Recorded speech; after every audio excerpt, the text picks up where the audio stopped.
अस्सलाम वालेकुम दोस्तों। 1236 ईस्वी करूने वस्ता का वो तारीख ज़माना कि जब यूरोप में नौजवान और हसीन लड़कियों को चुड़ैल करार देकर जलाया जा रहा था, जबकि इसी साल सरजमीन हिंदुस्तान पर एक औरत हुकूमत कर रही थी। ये थी रज़िया सुल्तान, शम्सुद्दीन अल-तुतमश की सबसे लायक और काबिल औलाद। ये औरत हुस्न जमाल में जिस कदर बेमिसाल थी, इतनी ही तेज़ी से तलवारबाजी और तीरंदाजी भी किया करती। उसने अपने दौर में उठने वाली तमाम बगावतों को कुचल कर रख दिया। अलबत्ता इश्क नामी बला ने बहुत से दीवानों की तरह इसे भी कहीं का ना छोड़ा।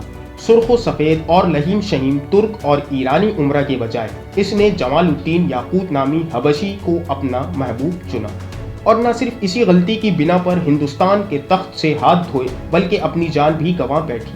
आखिर क्या ताल्लुकात थे रज़िया सुल्तान और इस हबशी के दरमियान? आइए कुछ बात करते हैं रज़िया सुल्तान की जिंदगी पर।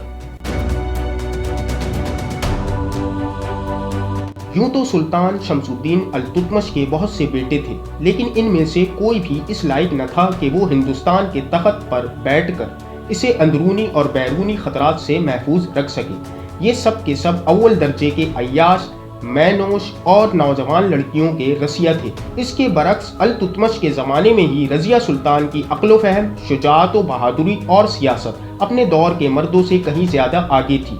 हुकूमती मामलात में रज़िया सुल्तान की राय हर्फ आखिर का दर्जा रखती थी। सुल्तान अल-तुतमश को अपनी इस बेटी पर इस कदर एतमाद था कि इसने अपने बेटों को वली अहद बनाने के बजाय रज़िया सुल्तान को हिंदुस्तान का अगला हुक्मरान मुंतखब किया। अल-तुतमश का यह फैसला जहां उनके बेटों पर गिरा गुजरा, वहीं तुर्कानी चहलगानी नामी उम्रा की एक तंजीम भी उसकी मुखालफत पर उतर आई।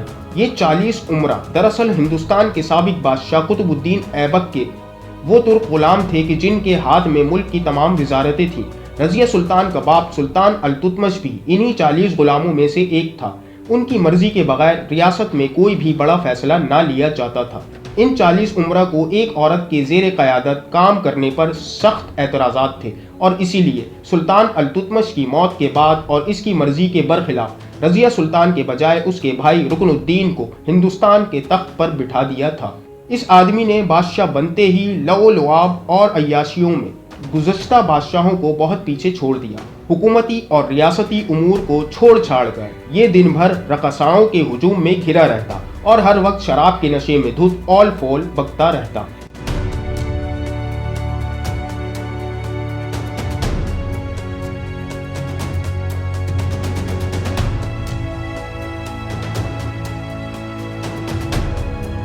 जबकि रुकनुद्दीन की जगह हुकूमती मामलात इसकी मां शाह तरकान चलाया करती। ये एक इंतहाई हरीस और जालिम औरत थी। जब इक़्तिदार इसके हाथों में आया तो इसने अल-तुतमश की दीगर बीवियों को चुन चुन कर सजाएं दी। औरतों और अल-तुतमश की दीगर औलादों को मौत के घाट उतार दिया, जिनमें रज़िया सुल्तान का सगा भाई कुतुबुद्दीन भी शामिल था। रज़िया को एक औरत समझकर जिंदा छोड़ दिया गया कि ये तो एक औरत है, रो धोकर खुद ही चुप हो जाएगी। लेकिन रज़िया सुल्तान, जिसकी रगों में अल-तुतमश का खून बहता था, उसने बिला खौफ व खतर मसाजिद में जा जाकर लोगों को अदल व इंसाफ पर मबनी एक हुकूमत के क़याम की दावत दी। अवाम ने उसकी दावत पर लब्बैक कहा और तमाम दहली उसके साथ हो गया। जबकि तुर्कान चहलगानी उम्रा भी रुकनुद्दीन की अय्याशियों और उसकी माँ की मनमानियों से तंग आ चुके थे, इसलिए वो भी रज़िया सुल्तान के साथ हो गए। यूं रज़िया सुल्तान हिंदुस्तान की पहली खुद मुख्तार खातून हुक्मरान बनी। उन्होंने अपने नाम के साथ न सिर्फ सुल्तान का इजाफा किया, बल्कि ये खुद को अमीरुल मोमिनीन भी कहलवाना पसंद करती।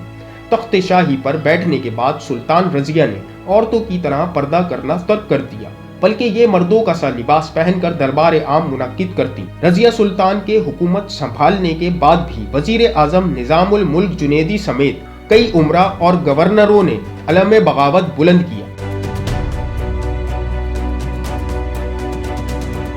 लेकिन रज़िया ने अपने हुस्न तदबीर और गहरी सियासत के जरिए न सिर्फ अपनी कुव्वत को तक़सीम कर दिया, बल्कि एक एक करके ये सब मौत के घाट उतारे गए।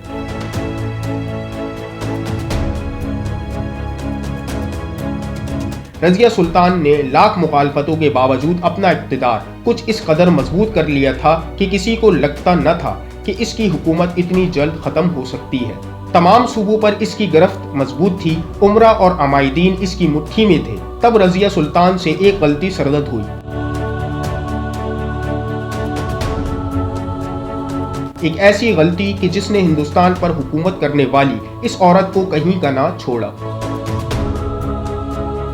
دیوانے اسے عشق کہتے ہیں اور سیانے اسے روگ، اور یہی روگ سلطان رضیہ کو بھی لے ڈوبا۔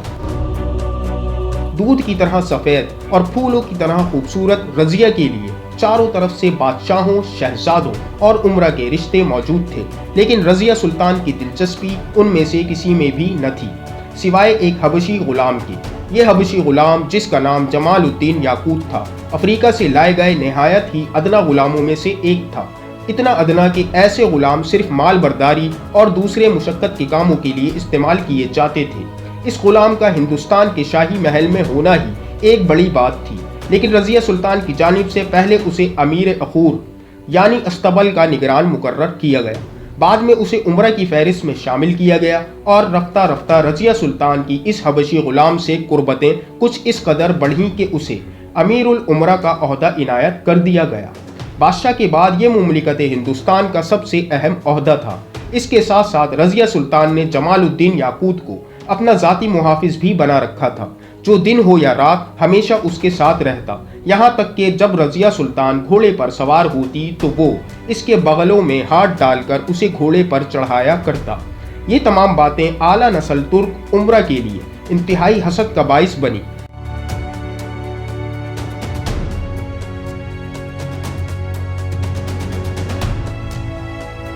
پہلے تو انہوں نے جمال الدین یاقوت کو زہر دینے کی کوشش کی، لیکن اس کے زندہ بچ جانے کی صورت میں یہ کھل کر رضیہ سلطان سے مخالفت پر اتر آئے۔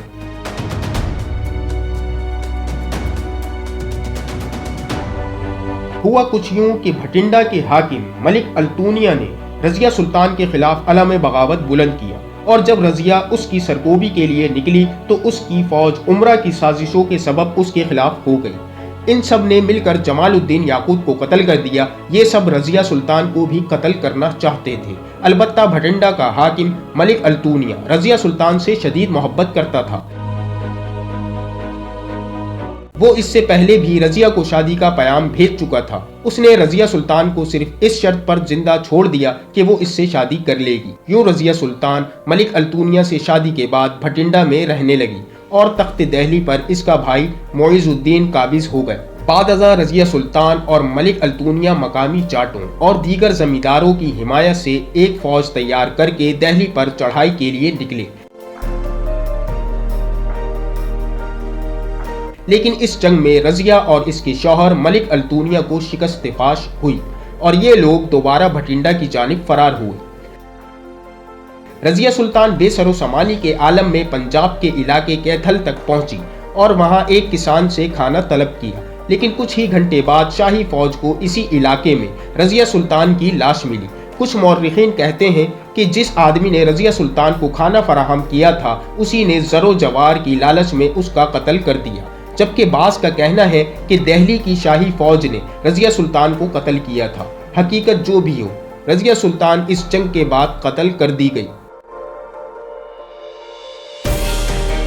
بعد ازاں رضیہ سلطان کے بھائی اس کی لاش دہلی لے گئے اور وہیں اس کی تدفین ہوئی۔ ہندوستان کی پہلی حکمران رضیہ سلطان کی قبر آج بھی دہلی شہر کے بیچوں بیچ موجود ہے۔ دوستو، مزید ایسی ہی دلچسپ اور معلوماتی ویڈیوز دیکھنے کے لیے ہمارے چینل کو سبسکرائب کر لیجیے تاکہ ہماری ہر آنے والی ویڈیو آپ تک پہنچتی رہے۔ اپنا اور اپنے گھر والوں کا خیال رکھیے گا۔ ملتے ہیں اگلی ویڈیو میں، تب تک کے لیے مجھے اجازت دیجیے۔ اللہ حافظ۔